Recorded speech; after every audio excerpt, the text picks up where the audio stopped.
and I hope you can be joining us for our review and our preview of the game coming up. Johnny, you've got a little bit of a new background there, mate. What's going on? Fill us in. Yes, mate. It's I think it's Happy New Year to everyone. Have we done the show this year yet? Sure. Not sure. Sure. Might have. So over the break, we actually bought a house, and we just moved in the last week or so. So it's all very new. There's still boxes everywhere. We're at that sort of stage where, we ask each other, "Oh, do we have one of these?" And say, "Yeah, it's somewhere." I would have loved to come and give you a hand to move, mate, just a little bit far away. Yeah, that's right. But, same suburb, still in Tawantin, which is in the Noosa area, and we love it here. Oh, that's fantastic. Good to hear, and congratulations on your new purchase. I can't wait to come up and have a visit. So roll out the spare bed. Yeah, cheers, mate. Yeah. And the fridge. Make sure the fridge is stocked too. Always is.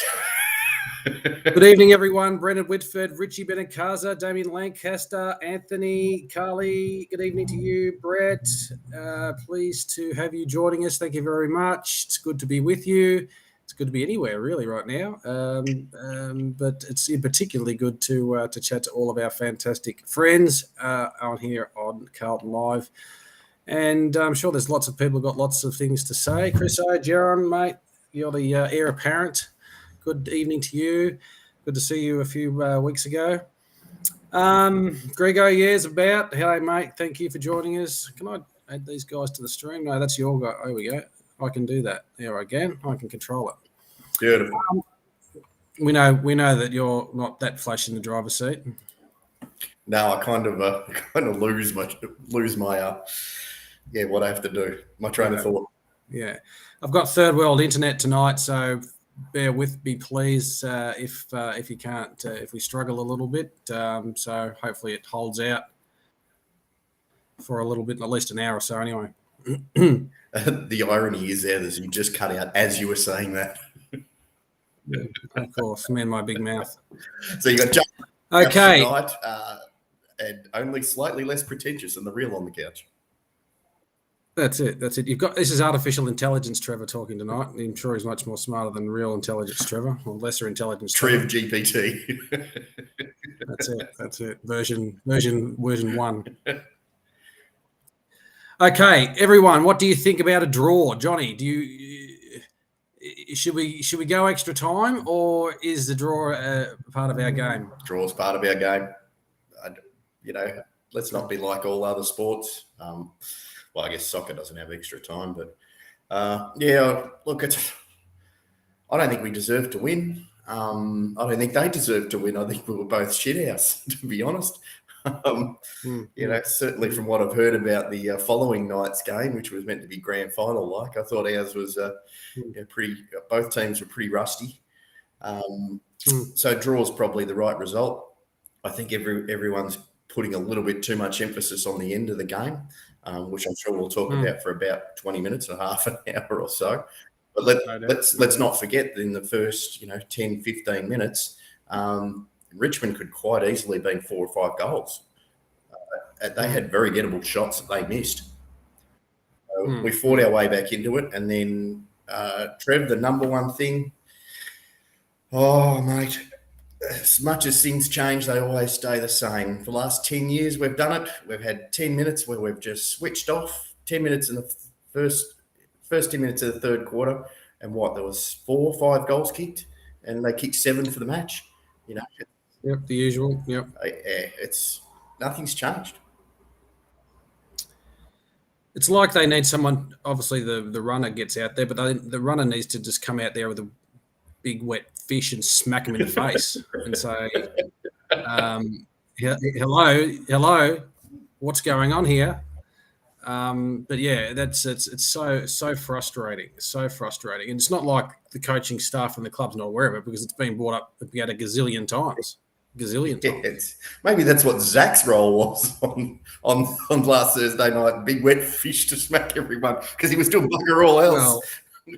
Well, he was floundering around like a dead fish. That's all he was doing last half.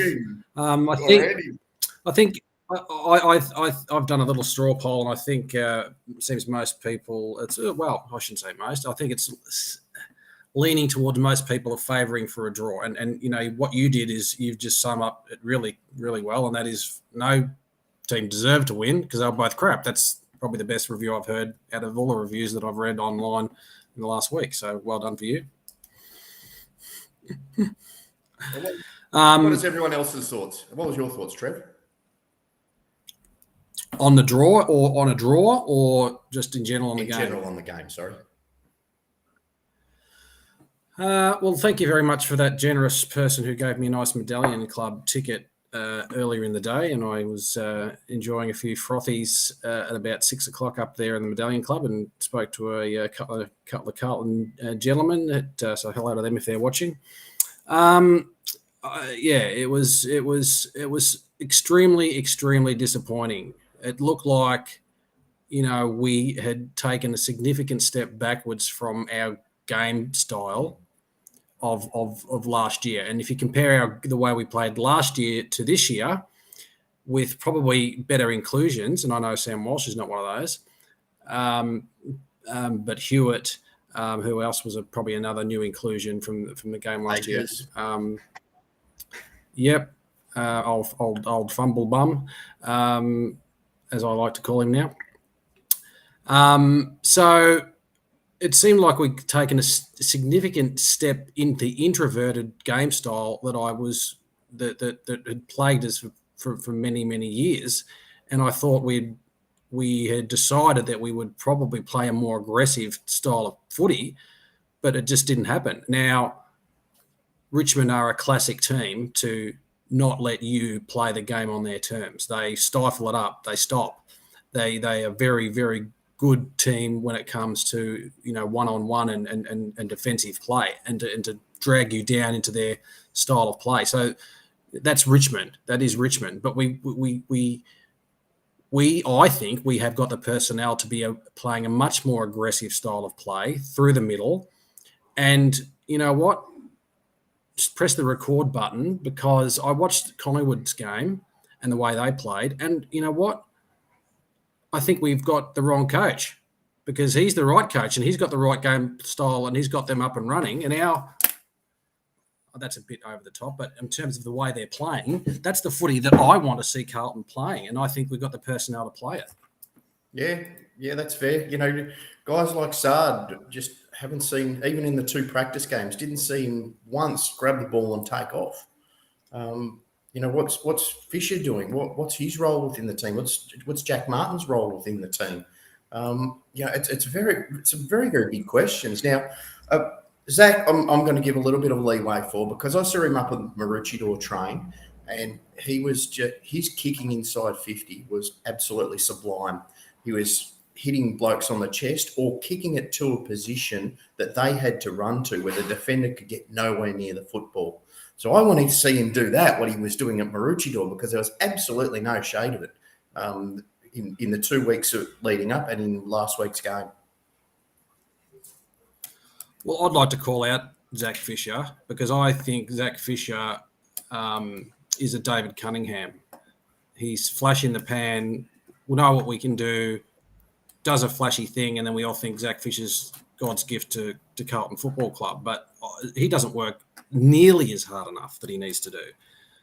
I've called this out for a long time in terms of where our bottom 6 sit and what we need to get out of them to win games. And that was also highlighted by someone else in the media this week. But he's part of our bottom 6. And if they just happen to have shitty games, we don't win.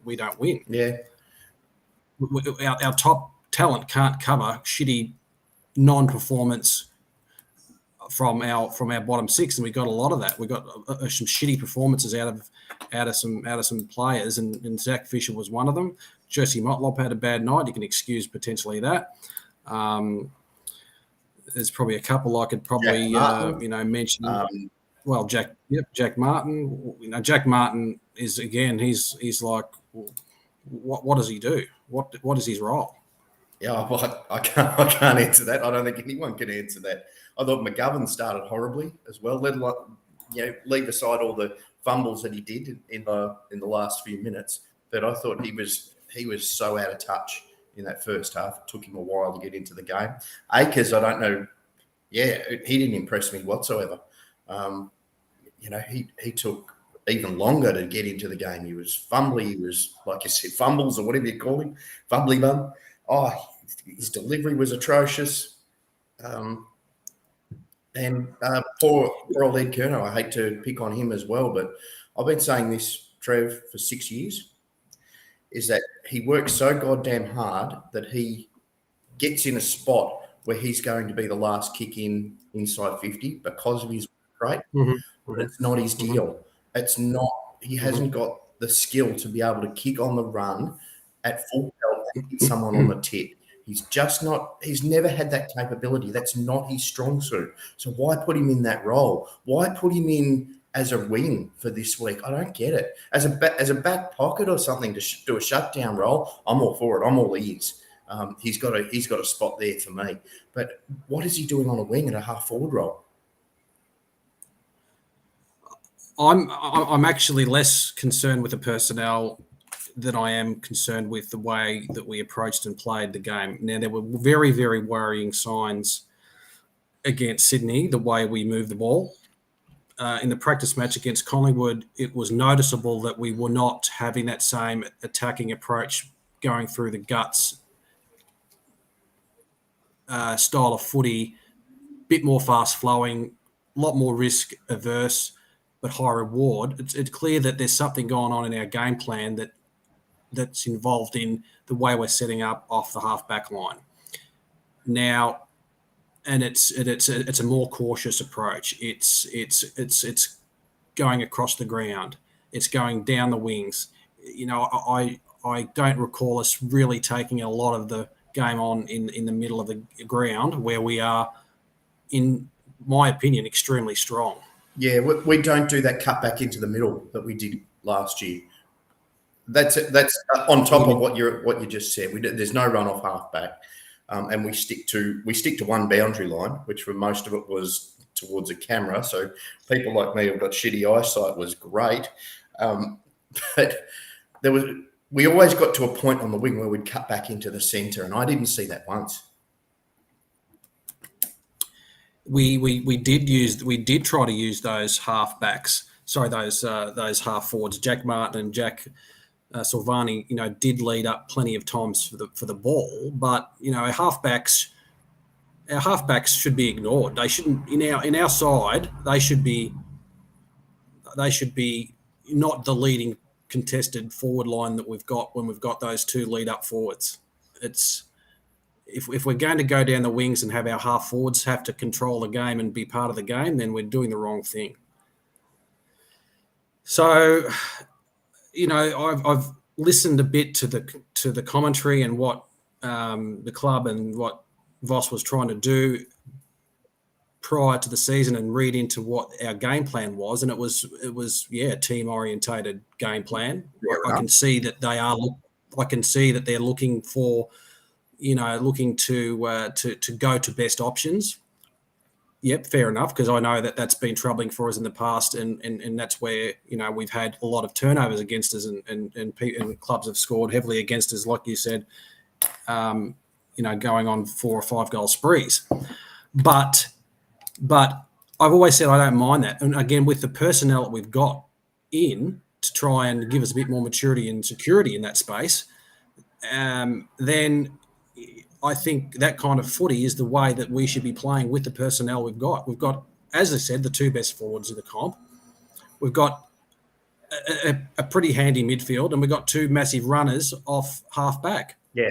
So and now a more experienced. So we should be backing those guys in and using them to just play that hard running style of footy through the guts, high risk, high reward type of footy. Yeah, but in patches we did it. Collingwood, I remember just remembering Collingwood from last year because I didn't see last week's game. They seem to have the high reward, but they seem to be able to minimise the risk as well.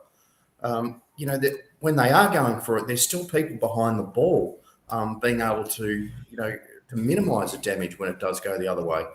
Richie Benacasa is right. Yeah, it's Mick Moldhouse all the way.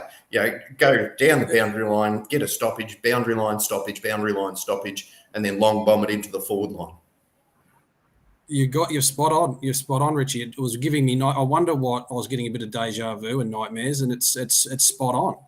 It's spot on. And if that's the way we've been training all year to play that style of play, then I'm extremely worried. Extremely worried. Well, we saw what a good team could do to us, and that was Sydney. They tore us a new one. They did tear us a new one, and because that game style is easy to work out now. It's easy to defend against. It's easy. You can't defend against, like when Collingwood play. You can't defend against that fast moving style of footy, and it's just very hard to defend against and get back. And even the best teams can score heavily against you the other way if you're not going back the other way. So if you were a Richmond defender, how much would have you been licking your lips watching the 2 preseason games of Carlton? So, these long bombs. Oh, I'm loving this. I'm going to have about 30 possessions. 10 marks. Well, it just played into Richmond's game style, and there's thank you very much. We don't care. We'll just bide our time and wait till you screw it up. We'll turn it over. We'll be hard in the stoppages, and we'll kick goals when you turn it over. Yeah. That's Richmond's. That's playing into Richmond's hands. Yeah, absolutely. I did have some team stats up here previously. I wanted to talk about because there was some glaring problems that I saw, and that was the fact of we had so many 50 meter we had a lot more 50 meter entries than they did, and of course we didn't capitalize on those. They beat us at stoppages, which should be our bread and butter. I know they've got and they had a couple of their new GWS players played all right in that space, but still it is our fucking bread and butter. Hopper was as good as useless, but that other bloke Taranto, geez, he was good. Toronto, yeah. But I just want to pick up something while you're looking for your stats here.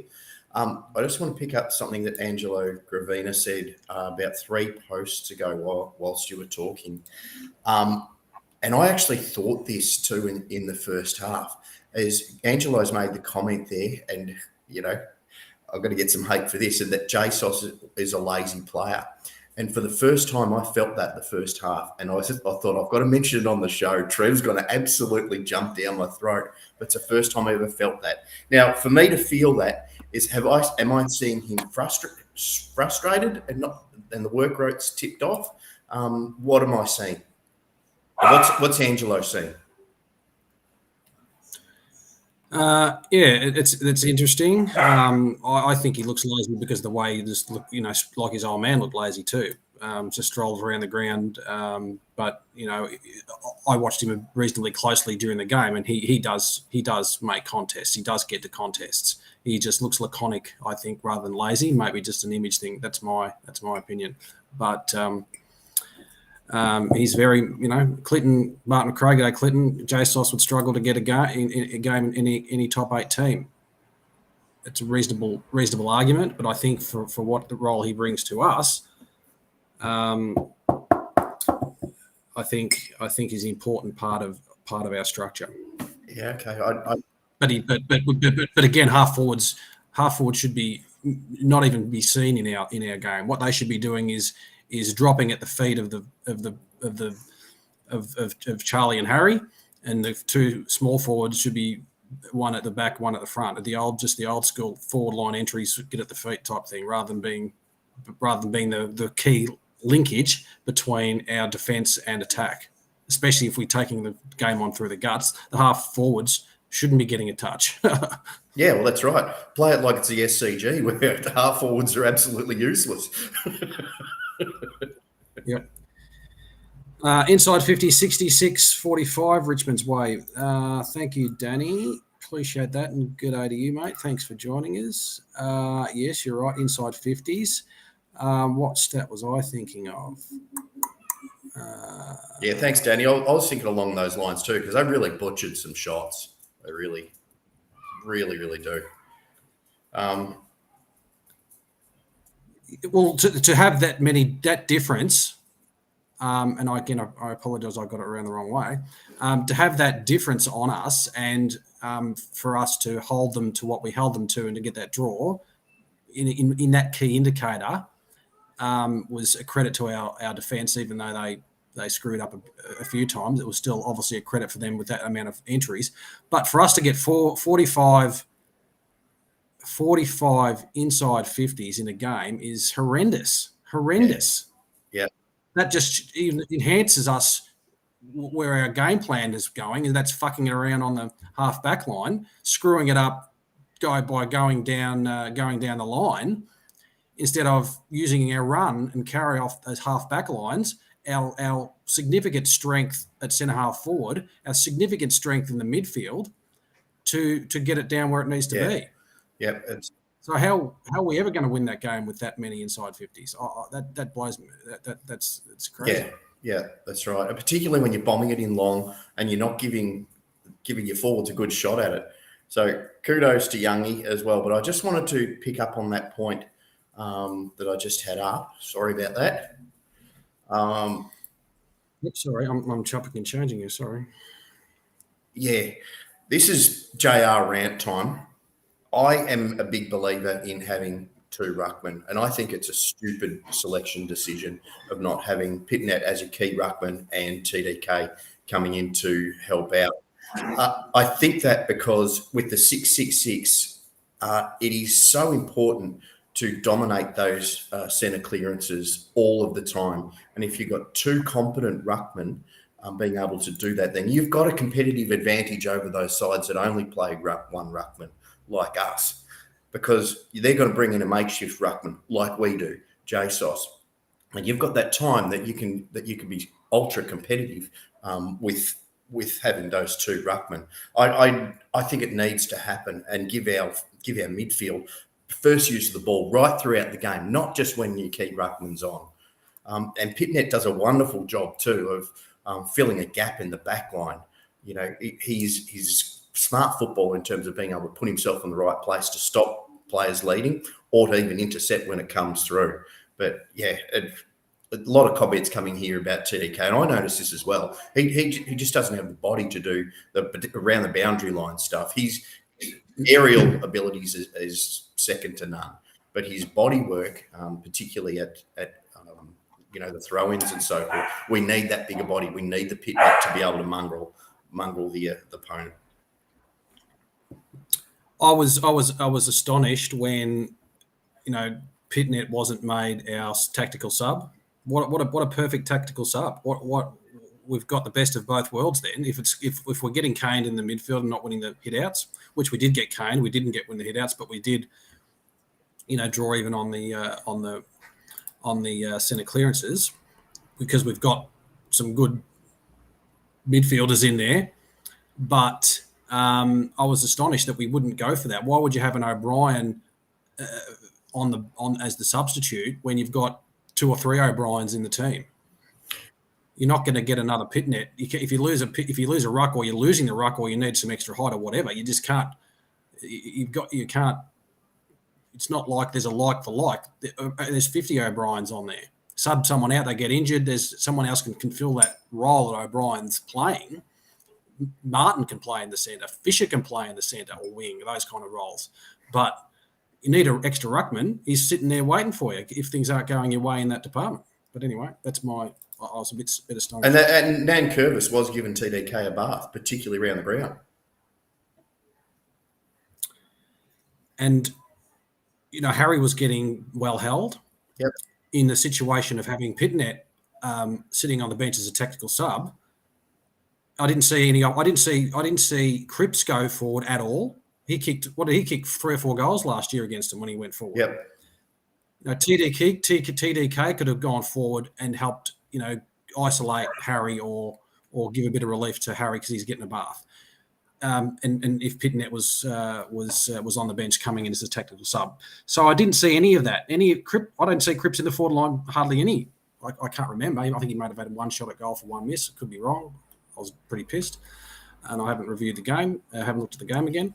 But what another asset there to have Cripps up there when we only had one. Harry was So even Charlie was well held. He got some lucky goals, but they essentially killed Harry and Charlie. They did, yeah. They defended very well against them. But when you're lobbing it up to the top of the square every time, I mean, you and I could get out there and do a decent job of it. Well, that brings you to the last goal of the game, doesn't it? Where we couldn't, where three of our best defenders couldn't fucking punch a ball away from Tom Lynch. Yeah. God. In saying that, our defence was absolutely schmick all night. I said it last year as a big tip of the hat to Spud Frawley, but I think Lewis Young again for that round got the golden fist. He was just sensational. Mm-hmm. Mac Champion, g'day to you during this. This is a bit of a rant. Mac Champion's rant. Mac, we need to get on the show. We need to get you on the show, buddy. You should just join in and have your rants. But make some really good points in there. Concerned coaching game style, dead, blah blah blah. Scary thing I don't want to admit is maybe they're not simply a low footy IQ. Can you say that after some results we've had last year? I don't know.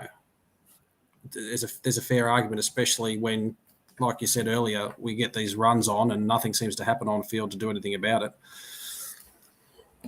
Okay, the good stuff. Yep, Lewis Young going for his intercept marks again. Beautiful. Love to see it. I'm glad that McGovern got through the game. I think he'll be better for the run. Hewitt was exceptional. He'll be sorely missed against Geelong. Very missed against Geelong. Very missed.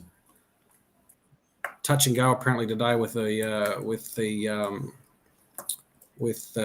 fitness test, but will be sorely missed. Kennedy will have to come in and play that role. You know, do we put Jack Martin in the centre like he was in the twos dominating, or is he just going to languish and waste? Just do something. So yeah, I'm worried. I'm very worried. You know, Geelong will come out spitting fire. Yep. They lost to us last year. They'll remember that. We know what a kind of a dominant team they are. They're gonna come out and be absolutely spitting fire. Yep. And they will. And the reason why we beat Geelong down at Geelong last year is because we just tore them a new one and we ran through them. And we put the game on our terms. We took the game on boldly, and they didn't have any answers to our run. This is true. That's why we won. That's why we won the game last year. If we play this similar game style, as we've been showing in the last game and the last two pre-seasons, they're going to towel us up, and it's going to get ugly. Yeah. I'm shitting. I'm going to have to wear an adult diaper while I'm watching the game.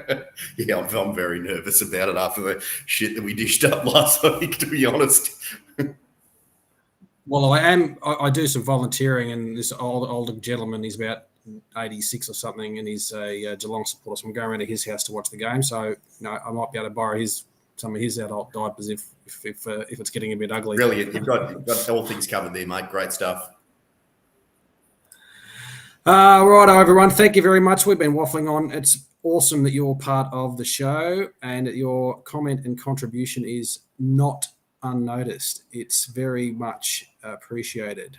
Brendan Scott says, can't work why Durden comes in for Hewitt, in for Owies, and a mid in for Hewitt would be better. Well, Dow towed it up in the twos, but clearly his papers are stamped if he can't get a game. Yeah, and I thought, why not Jack Carroll? He seems to be out of favour too. Back to jobs for the boys. But Durden did play a bit of midfield last year, don't forget. Okay. Potentially they'll move Doc into the midfield to cover Hewitt, which I don't think will be a bad idea. And they think they want more, scoring prowess up forward. That's my only logical conclusion. We don't have room in the team for Owies, Durden, Martin, and Motlop though. You're fucking right. You are fucking right. We do not. And Fisher, you're right. And not another big option. You're right. You're 100% right. It's a team of half fucking forwards and half backs. Yep.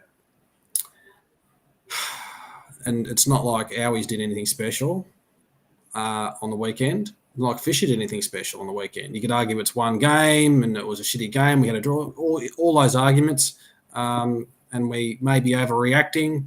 Who knows? But we can only comment, and we're only commenting from what we see. We're not, of course, throwing the fucking season away after one game. We're just highlighting some interesting things. Another thing to think about as well is how many players went in underprepared to the game.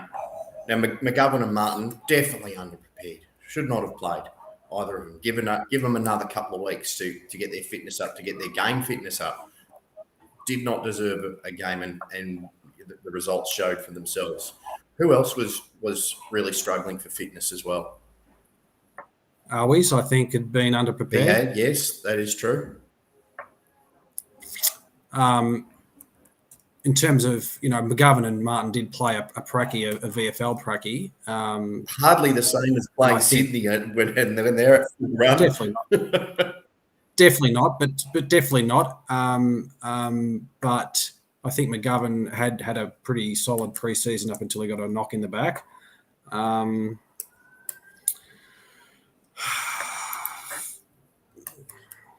Matty O'Ryan, g'day, buddy. Hey, lads, surely Dow comes in. No, he's not. How is Ed the Butcher back in favour? Well, because Mick Malthouse is coaching, we've decided that Mick Malthouse is there's an invasion of the body snatchers, and Mick Malthouse has invaded Michael Voss's body, and that's the reason what's happening. So that's the reason. At the end of the game, you're going to see the Scooby Doo. The mask comes off, and it's Mick. Knew it was you. I wouldn't be surprised. I'll have to check where Mick old Mick Malthouse is on the weekend. Yeah. Have you ever seen him and Michael Voss in the same room? Anthony, the pressure levels are higher than any other game on the weekend for our game. I don't know about that. I think I don't know about that. Maybe that's because Richmond give that sort of indication of the way they play, because they bottle things up and they're very, good defensive. But I don't know about the pressure levels. Well, certainly we put on more pressure than Hawthorn did against Essendon. That's one thing. Cripple's okay. He did have a super game. We did have Charlie, and Charlie was lucky with his 2 goals. Let's call out Hollands. I think Hollands and Cowan, well done on their debuts. Congratulations to those young blokes. Didn't look out of sorts at all. Lockie Cowan is just at home, and I don't think we'll see poor Mr. Plough again while Lockie Cowan's holding his own. Yeah, I was surprised. I was actually surprised he got another gig, Cowan. But I've made a note of this as well, and this is huge raps on Hollands. I think it was in the third quarter where Richmond were really getting on top of us. Might have even been in the last quarter. And he ran his guts out and I think spoiled Rewild, and then did a tackle and just saved a certain goal. It was brilliant stuff. That was something that you'd expect of a very, very seasoned player, not a first gamer. That was excellent. Yeah.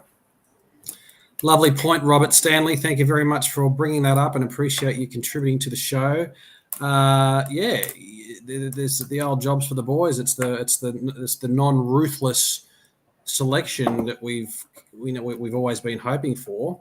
That he only seems to apply to Dow.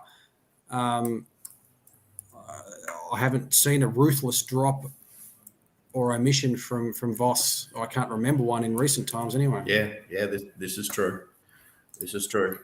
Martin is out calf. It's Mick Malthouse again, isn't it? Because he had his whipping boys and he had his faves, and those whipping boys could never make it into the senior team, no matter what they did in the twos. Could have kicked 60 goals, they weren't getting a game. Yeah. So the latest news in from Ricky Spencer, thank you very much, Ricky, is that it looks like Martin will be a late change with a calf injury. That might make a few people happy.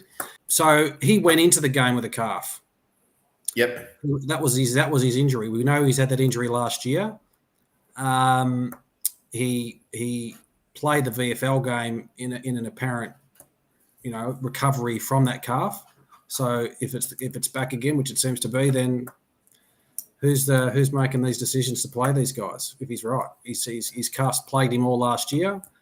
If he wasn't right, which it potentially argument to say that he wasn't. It's pretty poor, isn't it? It's just a joke. If that is the case. G'day, Greg Sandow. Coached my son's under-12 basketball team. We won 2 weeks ago to make finals with the 5 who are training every week and play every week. No subs. Came from 5 points down. 110 on the clock to win by 3 points. Good stuff. Good stuff. Congratulations to you and your team. And it makes an interesting point, doesn't it? Play the friggin' players that are playing, not because their name. It seems to be the names again. Yeah. And Angelo saying Sam de Koning might be laid out. That'll be big for them. He's a gun. Yeah. I just take it you've tuned in, Debbie. What the fuck is Voss doing? She says. Well, we've determined that it's that Mick Malthouse has invaded Michael Voss's brain of some kind of parasitic intervention or invasion of the body snatchers. So that's what we're thinking has gone on, because Voss has gone from a play on all cost, run through the middle, attacking style of footy to fucking around up back, going down the wings, chipping it back in, and then still bombing it up on the forward's head and still losing. So that's what he's gone back to. One game, yes. Bad don't see those 2 practice matches too. There was nothing there that you could hang your hat on and say, "Oh, this is grouse." No. Okay, thank you very much for joining us, ladies and gentlemen. Debbie O'Connor, Mac Champion, Darren Familio, Angelo Gravino, Ricky Spencer, Craig Rudd. How are you? Thank you very much. Mac Champion, love your stuff. Danny Harrison. Everyone that's joining us tonight, thank you very, very much. You got some Tigers in there, mate. Yes. Another thing that happened over the break was we've got a second dog. So 2 Kelpies going at it. It's okay, nice. Quite entertaining. They when you say going at it, I hope that just means they're having a little bit of a rough house. A little from column A, a little from column B. Just getting to know each other. That's right. Are we allowed to broadcast that kind of stuff on the show? Yeah, we've just gone to an R rating. Okay. Geelong, reigning premiers, who smashed Sydney by a gazillion points last year, coming off a loss against a team that they should have played in the grand final last year. Probably glad they didn't. Probably everyone else is glad they didn't, because they might have won, and then we would be sitting here with Collingwood on 16 premierships. MCG, probably best for us, best result. Okay, first of all, we've talked a little bit about selection. Let us know your thoughts out there, what we should have done. Did we get the right selections again right this week? Should we have gone in with a bit more ruthlessness? Johnny, I think you've already answered that question somewhat, but time for the audience. Voss ate a Mick Malthouse lunch he left in the fridge down at Carlton from some years ago. What a shit sandwich. left in the fridge down there. You're right, Debbie. Very good point. Geelong still lost and kicked over 100 points. Kick over 100 points against us, and we won't be able to fucking keep up with that. That's a really, really good point. Fisher didn't make it. The only faint hope that I've got is that our 2 forwards will run a mark with Stewart out. Yeah. Well, again, with our forward entries last week, we've got to get it up there, don't we? They've got young midfield. That Tanner Bruin, he's a good player. He's come in for them. Who else have they got? Let's not beat around the bush. They're going to be up there again, Geelong, and it's probably lucky we're getting them round 2 rather than round 6 or 7 when they're starting to come up again. Yeah. Stanley's going to be Stanley and Blickhavs or Blickhalves, whatever you want to call him, that's still going to be a challenge. Like they both go through the ruck. You're talking about needing 2 rucks. I thought if Jack Martin was going to do anything else, maybe he should be running through the ruck instead of Jack Silvani. But Jack Miles will do something there at half forward as well. We've definitely got to take them on. We've definitely got to take them on and just get it down there and take advantage of the fact that they are a bit. Radagalia's playing well still. If they've only got Sam De Koning down there. Sorry, if they've only got Radagalia down there and Sam De Koning out, that'll be a massive for us. Yeah. That means we've definitely got to get on our bike and move it down quick as we can. Got to get out of the middle first. Yep. Well, we've got to get out of the middle first. Kennedy's got to come in. He's got to take the role of Hewitt. I think he's got to be stronger in there. We'll see. I'm worried now. I'm really worried. I am, but I just wanted to highlight this. You've gone again. I just wanted to highlight that point that was just made.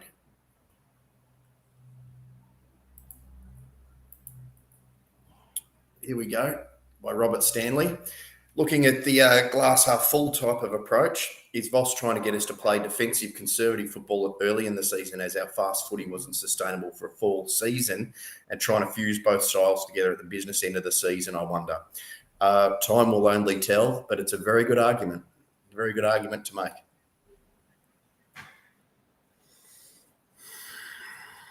I could only hope so. I would have hoped that we would be fit enough to sustain that with some more mature players for the whole season, and that winning games, is more important. 4 points now, and managing ourselves throughout the rest of the season would be through different avenues would have been the way to go. But Voss doesn't strike me as a guy that's got 2 game plans. No, he's barely got a plan B sometimes when it comes in games. So if this is his style, this is his style. Yeah, well, I just kind of get that too. But Darren, he's full of confidence. Don't stress, we will win. Fair enough. We might be just getting a little bit over the top here. We might need to pull our heads in. So that's fair enough. We're copping the clips on the way through as well. Good. We might deserve it. We might deserve it. Yep. And then we're on next week and we're saying, told you so, or well done to everyone. Yep. I hope people get on next week and tell us, told you so, that we'd beat Geelong. But I would love that. Please do. If we had lost against Richmond, you say, shit, that's a loss. Geelong's a potential loss. And then, season, you shouldn't be talking about seasons wiped off in fucking 2 weeks. You shouldn't at all. Maybe I'm being a little bit negative. I don't know. So Debbie O'Connor's completely given Voss a sting. Doesn't have a plan A, let alone a B, C, or D. Yeah. Harsh, but fair. In terms of our flair, and Angelo Gravina makes a good point. SARD is obviously the key metric behind that, and he was extremely well. He was in our best, I think, last week. A couple of issues that didn't go his way, but you didn't see him do what you wanted him to normally do. His asset it wasn't being used to its full capacity. Yeah, and that's a key to me, a key indicator that he's been reined in some way. Yeah. And are they playing fear footy? Are they playing fear footy that they don't want to lose? I don't know. Yeah, maybe. Like I said, could be all, I don't know. But at the moment, and I think everyone agrees with us, that there's a key difference in the way that we've played our 2 prackies and this game as opposed to the way we've been playing and when we were winning last year. A key difference. That can't be argued against. Whether that's the right, whether we're right, and that's going to be the way that they're going to continue to play, or whether they've just went in that against Richmond, or Richmond were better in a lot of ways than us. we'll wait and see. But I don't think that's the way that we should be playing our footy, given the list we've got. Yeah, and that's a fair statement. And Danny's given us a clip as well. A lot of negativity. Yet, fair enough, mate. Yeah. Give us some positivity, Dan. Give us something to fucking go on. Give us something. I have said a few positive things. But I have 100% concentrated on some more negative things. But if someone else has got some good stuff, please do. Please let us know some good stuff, Dan.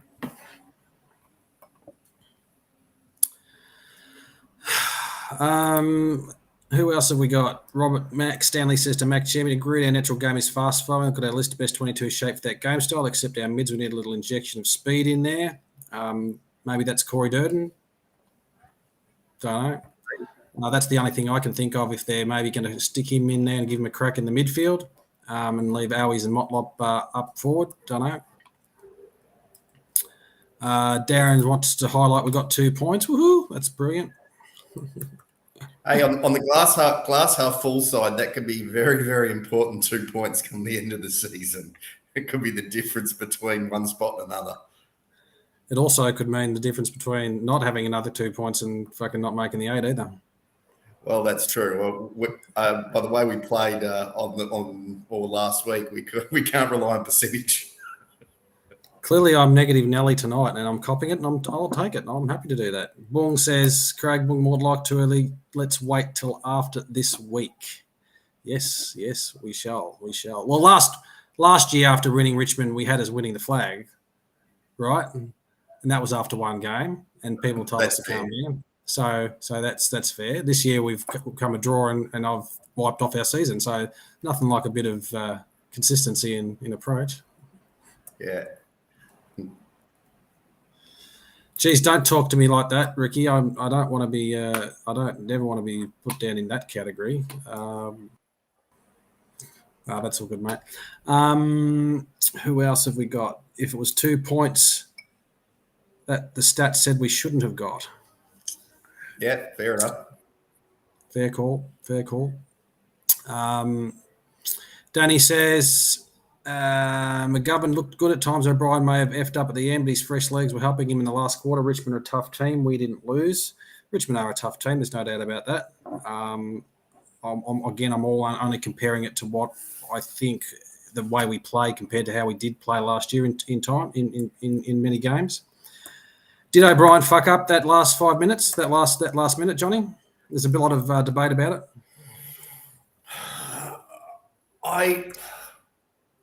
I don't blame O'Brien.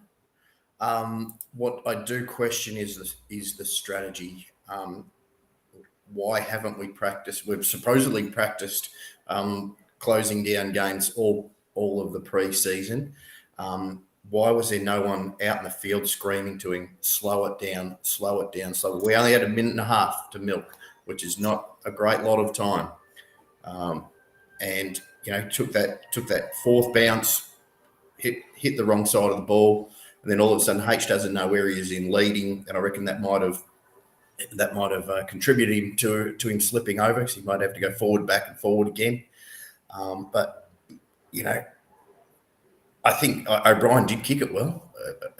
Just the decision making and the captaincy out on the ground and the strategy is what I question.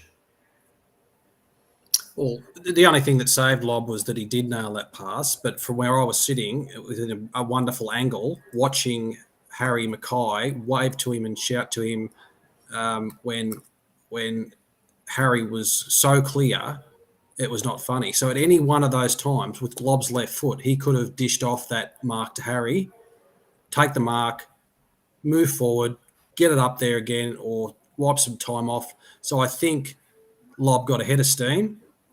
He did see Paddock in front of him, but I do think he should have dished it off two bounces earlier when Harry was much more clear, and that would have mean to me the more percentage better plays get it in someone's hands rather potentially to fuck up a bounce or again what happened was those Richmond defenders did get back on Harry, and could have easily intercepted that 2 on at the time of the kick. It was 2-on-1, and it was just so lucky that he made the kick. but he could have made that kick 2 bounces earlier, and Harry could have held up, and that would have been it. So for me, and Peter Flyhorse agrees, thank you very much. Bourne agrees with me too. I was in a perfect spot. Harry had a car park. He should have dished it off. Fair enough. They're one of the things you don't see on TV. You only see the end result. Yep. But that's history. That's history. It didn't happen. Right. Is O'Brien in your best 22, Johnny? When you've got Ed Curnow on a wing, I'd say yes. Only because of his ability to kick inside 50. Mm-hmm. Well, it's only Ed Sheeran's fault that he fell over. Let's be honest; it wasn't anyone else's fault. When at the time of the kick, there was one in front of Harry and there was one behind him. So Lob just managed to pinpoint it. That's for sure. Yeah. But if he didn't, then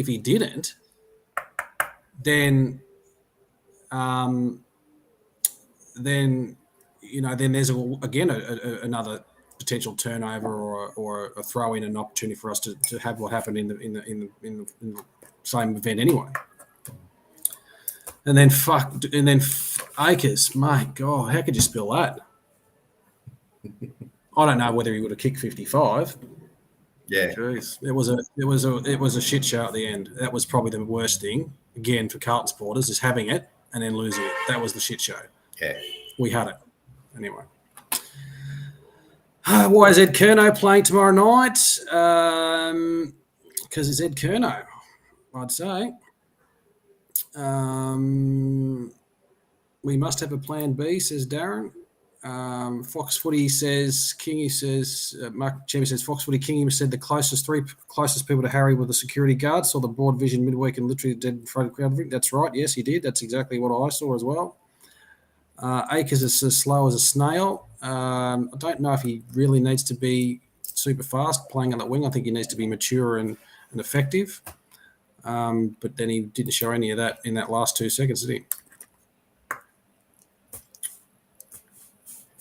Debbie says, why was H the only one in 50? Where were Owies, Motlop, Fish, anyone? Well, at that stage, we were being super defensive and we had a great turnover. And McGovern hit Motlop beautifully. Motlop got it over the top, and that's how fast the transition was. And that, that kind of play in that last moment shows what we can do from a defensive situation when we move it. That way, we can move it pretty fast. So that just shows you as well. So we didn't do it when we needed to do it. We pushed it past the wrong time. That's typical. We saw that many times last year when we were behind. We've had we'll throw caution to the wind, and we'll take it on. Dear. Craig, no, Fish is not in our best 22. I don't think he's in our best 22. No. We should have probably, Fish is in the SPS category. Oh, bit harsh. Bit harsh. No. Someone give me Fish's stats next week, please, or during the week, and his position in the top in our best and fairest. No, he's a liability. Yeah, where's Lakey? Where's he tonight? Captain Google. I'll expect a full report on my desk tomorrow morning by 9, Andrew, of the stats of Fisher to back up my claims. All right, ladies and gentlemen, that's it for us for a fucking very down show. I'm not even drinking tonight, and I'm still talking like I've had a few Prozacs. Johnny, what are you up to Thursday night? Kicking back in your new man cave and having a few drinks? Yeah, I'll probably be doing that. I'll be heading down the Noosa Footy Club first for training and have a couple down there with the boys, and then good work. And then jump on my bike and get home for 6:30 up here. Very nice, very nice. Yeah, another Thursday night, so it could either be a shit show weekend after Thursday night, or it could be up and about. We're back on board again. Yeah, we'll just be up and about next week. We'll be. All right. Give us your predictions, Johnny. We're going to head off shortly, ladies and gentlemen. Give us your give us your winner and margin, and we'll round out the show. Up after you, Johnny. My predictions, my only hope is that their defence is so decimated that we're able to keep a bigger score than them. So based on that, I'm going to go with Carlton, and Carlton by 2 points. I'm going to go another draw. Couldn't handle it. I'm going to go another draw. I'm going to say we're in front with a minute to go, and then and then big Bliff Calves comes along and kicks a goal on the siren, and they draw it up, and we'll have another fucking draw. Yeah, Mac Champion. Danny, he's got the sunny tan. It's called boot polish, mate. It's just called a filter on my webcam. And you've got good lighting up there. Yeah. Danny says, Danny, you're back in Australia, buddy. Danny says Blues by 10. Paul quickly says Blues by 4. Greg Sandow, Blues by 18. Richie Benincasa is drunk and says Geelong by 44. No, that's not. Richie's probably the smartest person on the panel tonight. In fact, you can take over my job next week, mate. Just send us a message. There were some awesome comments tonight. That's some really good head scratch material in terms of the good stuff. Me thinking about it after this. Yeah, that's a really bloody good point. So I really do appreciate it by everyone tonight. Thank you. Yes, thank you. This is the most amount of people I've had on the show that actually not tipped Carlton, so that's something to say. Maybe they're all like us tonight, so they can't accuse us of being negative. Geelong by 26, Peter Vlahos. Anthony says Blues by Crips to do more forward 50 ruck work. Charlie 5 goals, Carlton 40 plus. Anthony's on the good stuff tonight. We will win. No Tom, no Sam. Charlie 4 each, 30 points at least, says Darren. Robert Stanley, who's way increased the IQ of this show by at least 20 or 30 points, says Blues up by 2 goals, 2 minutes to go, and lose by a point. No. If that happens, I'm closing down the whole Carlton Live platform and becoming a Buddhist monk. Watch on Friday, the hair's 404 error at carltonlive.com. Correct. The hair's going down that way anyway, but you'll see me in the monastery eating leaves for the next few weeks. Look, few months. I think I know what it is, people, and I'm going to leave you on this, is I still don't think we've got over the Collingwood game, have we? We're still bitter as fuck over the Collingwood game. Well, I'm more than bitter. I'm still receiving fucking counselling over it. And especially to see them play up and about again like last week, that was just even worse. But anyway. Last one. If Martin comes out, if Martin's laid out, who comes in? Well, someone on the bench, probably Honey. They'll probably play Honey, I'd say. Since he played all those 2 games and I didn't think did too bad. But probably you'd think Pitnet, wouldn't you? Oh, well, I hope so. You'd think Pitnet. Yeah.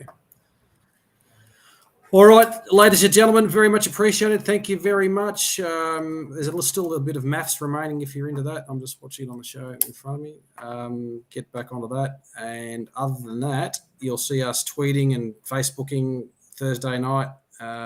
Get into conversation. We try to make it a little bit of fun. And sometimes humour numbs the pain. And Richie says, we haven't won since we beat the Giants. That might be the same. We might not win until round 3 when we play the Giants. The irony's delicious. All right, see you all. I'm heading off. Good night. Good to see you, Johnny. Thank you. Thank you, everyone. Have a good night. We shall see. Oh, good day, Rob. Thanks for joining at the last minute. And love your stuff, buddy. And we'll see everyone next week unless Robert Stanley's prediction comes true. Goodbye.